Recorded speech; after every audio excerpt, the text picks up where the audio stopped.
Hello, my friends. One way or another, regardless of belief, people have to deal with otherworldly forces. Some can clearly feel their presence, while others remain blind and deaf to their signals. But is there a house spirit in every home, and how is it different from a poltergeist? Can ghosts or spirits be dangerous? And most importantly, how should one interact with those that aren't always visible? Today, I'll share everything I know on this topic. So, make yourself comfortable and listen. In our lives, entities and astral spirits are invisibly present. And whether we like it or not, we have to interact with them. Most often, though, we ignore their signs, thinking a picture fell off the wall on its own, or a window blew open just because of the wind. But is it really safe to dismiss these events as mere coincidences? How can you tell who's taken up residence in your home, and should you evict any lingering tenants? As they say, being informed means being prepared. I'll try to answer all these questions based on the practice of a familiar witch. This time, Emily, a modern businesswoman, came to the witch for help. She immediately saw that Emily's life was going well and that there were no financial or love problems in her life. That was indeed the case. Emily explained that she and her husband prefer to live in their private house. 3 months ago, they moved into a newly built mansion and put their old house up for sale. Since the move, however, it seemed like misfortunes were pouring down on them. Her husband fell and broke his leg in 2 places, causing them to miss several lucrative deals and cancel a long-awaited vacation. Their beloved dog went missing. The housekeeper quit without explanation, and finding a new one turned into a big hassle. Their once reliable car has been in the shop 4 times, with one thing after another breaking down. Strange things happen at home, too. Appliances fail, faucets leak, and a window recently cracked for no apparent reason.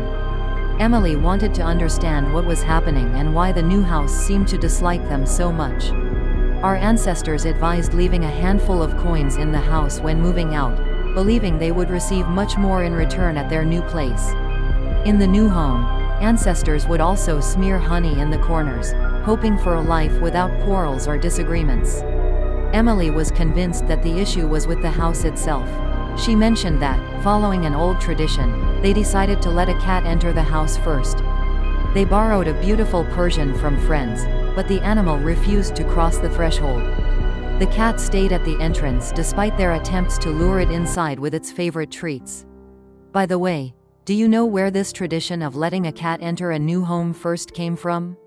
Slavs believed that the first one to cross the threshold of a new home would be the first to die. So initially, they chose someone elderly or terminally ill for this role. Later, they thought to use cats for this purpose. I believe that you could also use a chicken. This animal, especially a cat, has the ability to find the best, most peaceful spot in the house for the owner's bed. But keep in mind that if you want to follow this tradition to attract good luck, let a black cat, not a female cat, enter your new place first. Don't force it to cross the threshold, and don't substitute a dog for a cat. The 4-legged friend should be the last to enter the home. Exhausted by the problems that plagued her family, Emily suspected that the previous homeowners had cursed the house or hidden something malicious in it. She shared that the former owners had wanted a higher sale price, but her husband had flatly refused. Pressed for time, they had to settle for less, which might have angered them enough to cast a curse. This made sense. Eventually, Emily found some pictures online and printed photos of these people for the witch. She was sure they were disappointed to sell for less than planned, but not enough to curse the new owners. I also looked at a photo of Emily's husband, their dog, and even the former housekeeper. There were no signs of curses or entities causing these issues. The house itself didn't seem haunted. Yet, there was certainly some kind of influence there.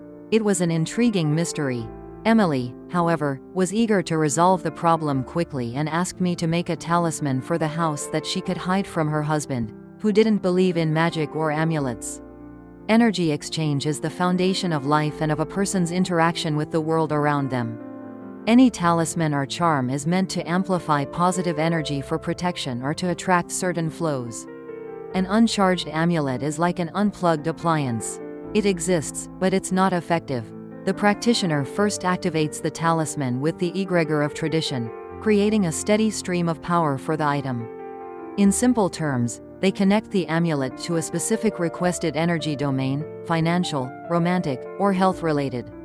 They open an energetic flow that allows the amulet to transfer energy to its future owner. A skeptic builds an impenetrable block between the amulet's energy and their own, nullifying its effect. The amulet's power is lost.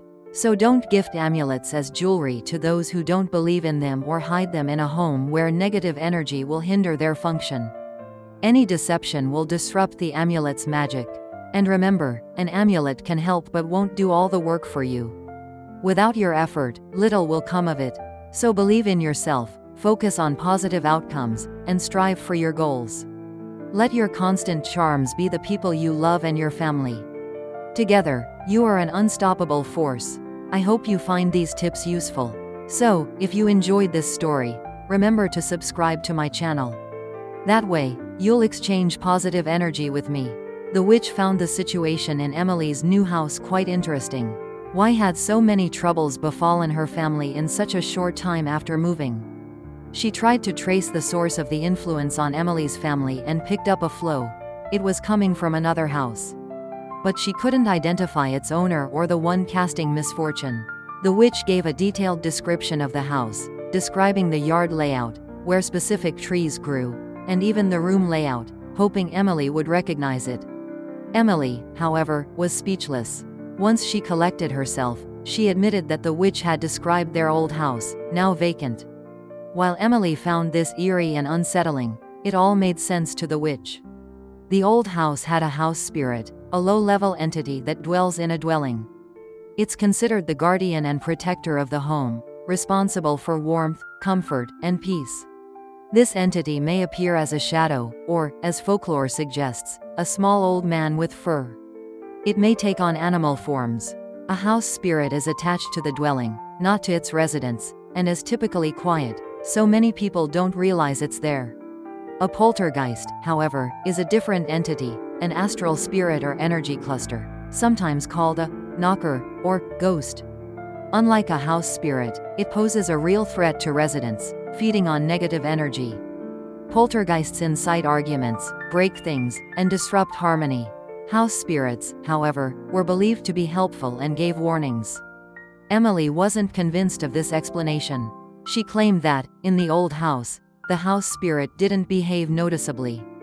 Occasionally, keys would vanish only to reappear later, or an unlocked door would close itself. But no one paid much attention to these minor events. The witch explained that the house spirit was deeply hurt by Emily and her husband. It had served them faithfully, but they left without thanking it or saying goodbye. You might think this sounds like a fairy tale. Perhaps, but if you suspect you have a poltergeist, consult an expert for help. If a house spirit is with you, befriend it and pay attention to its signals. If you hear noises from the kitchen at night, it might be telling you it's time to tidy up your life. Have cabinet doors started opening on their own? The spirit is hinting at new opportunities. Waking up with tangled hair in the morning? Spend more time on yourself. Can't find your keys? Stop searching and sit down. They'll turn up soon. For night noises, it might be protecting your home from evil forces. Don't forget to thank it with a sweet offering. Remember, not only your house spirit but also you and your loved ones need positive, clean energy to live in peace and happiness. Rid yourself of negativity and bring only love and joy into your home. The witch advised Emily to perform 2 rituals, one to thank and bid farewell to the spirit of the old house, and another to request acceptance in the new home. She also recommended cleansing the new home of any residual energy from previous owners, mopping the floors and windowsills with salt water and disposing of the dirty water outside. Negative energy in objects doesn't manifest immediately and might impact future generations. If you must keep the previous owner's belongings, be sure to infuse them with your own positive energy. And remember, the main recipe for peace at home is strong, loving relationships and the joy of family. I am certain that the house spirit accepted Emily's apologies and left her family in peace. The string of troubles ended, and order returned. Emily later sent a photo of her returned dog and a bouquet of flowers, saying joy and love had returned to her home. Good prevails over evil, just as light overcomes darkness. Everything depends on us and on what energy we bring into our lives. So remember, your home is a place of warmth, comfort, and peace. Treat it with love and respect, and it will return the favor. Thank you for being with me today. If you liked this story, don't forget to subscribe and share your experiences with me in the comments. Together, we'll unravel the mysteries of the unseen world.